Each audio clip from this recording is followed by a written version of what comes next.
वीरभद्र सिंह जी हम सब लोगों के लिए एक प्रेरणा के स्रोत थे। मुझे उनके साथ तकरीबन 20-22 साल काम करने का मौका मिला और निश्चित तौर पर वो जिस प्रकार कांग्रेस पार्टी में जनता की सेवा करते रहे थे, उन्हीं की जो सेवा भाव को हम आगे बढ़ा रहे हैं और जो कांग्रेस पार्टी को हिमाचल प्रदेश में एक नई दिशा दी, एक मजबूती दी, हम सब लोग उसको आगे बढ़ाने का कार्य कर रहे हैं।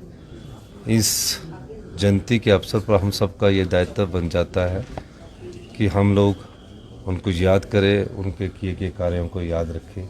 यही हमारी उनको सच्ची श्रद्धांजलि होगी। सर, इस पर उनके एक स्टैच्यू बनाए जाने की भी मांग आई। वो सब चीज़ों पर हम गौर कर रहे हैं, क्योंकि राष्ट्रीय नेताओं के स्टैच्यू जो है वो रिज पर लगाने की बात कर रहे हैं और हम रिज के इर्द गिर्द कहीं और जगह को हम विकसित करके, क्योंकि पीछे 2-3 बातें हुई थी, तो मैं उस बारे में निश्चित तौर पर उनका स्टैच्यू हम लगाएंगे। सर, 3 जगह बाई इलेक्शन भी है, कितनी आश्वस्त है कांग्रेस पार्टी?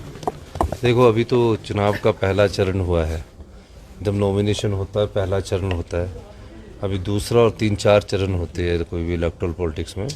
तो अभी तक हमारा ये मानना है कि हम ये तीनों बाई इलेक्शन जीतेंगे और पूरे तीनों बाई इलेक्शंस में हमारा कोशिश रहेगी कि भारतीय जनता पार्टी ने जिस प्रकार सत्ता की कुर्सी हथियाने के लिए नोटों का इस्तेमाल किया, और ये भी पहला केस है कि 3 आज़ाद विधायक इस्तीफ़ा देकर चुनाव लड़ने कर रहे हैं। उनसे ये पूछा जाना चाहिए कि 5 साल के लिए आपको विधायक बनाकर जनता ने भेजा था, अगर कांग्रेस पार्टी उनका काम नहीं कर रही थी, कांग्रेस की सरकार उनका काम नहीं कर रही थी, तो इस बात का वो जवाब दे। वो बीजेपी में बैठ जाते थे, अब तो बीजेपी के टिकट से चुनाव लड़ रहे हैं और सरकार कांग्रेस की है जिसको पूर्ण बहुमत की सरकार मिली।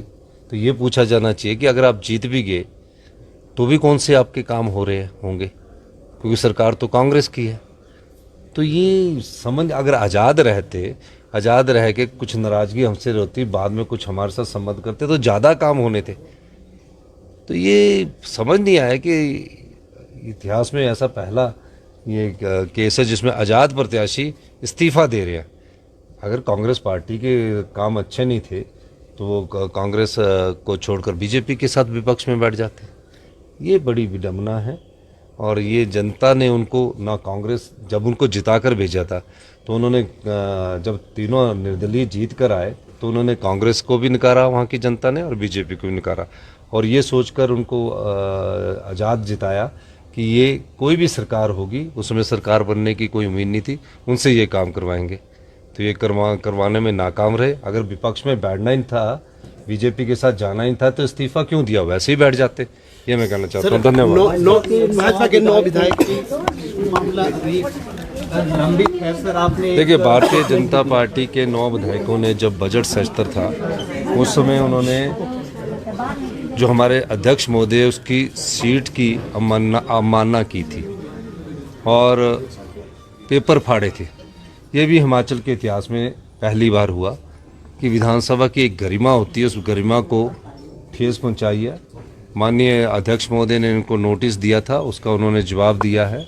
और निश्चित तौर पर जो जयराम ठाकुर जी कह रहे हैं, उन्हें ये बताना चाहिए कि कोर्ट के जो 6 CPS के मामले हैं उसके बारे में उनको क्या ज्ञान है, वो क्यों कोर्ट पर टिप्पणी कर रहे हैं। मैटर सब जुडिस है, वो कह रहे कि 6 जो CPS है उनको हटा देगी कोर्ट, तो कोर्ट के फैसले को भी जयराम साबित करने की कोशिश कर रहे हैं अपने बयानों के द्वारा। ये गलत बात है, कोर्ट की अवमानना का मामला है और कोर्ट को इसका संज्ञान लेना चाहिए कि जयराम ठाकुर जी को कैसे पता कि CPS का जो फैसला रिजर्व है जो आने वाला है उसमें CPS जो कानून के आधार पर बने हैं हट रहे कि नहीं हट रहे, वो तो कोर्ट ने फैसला करना है। वो कह रहे कि हट रहे।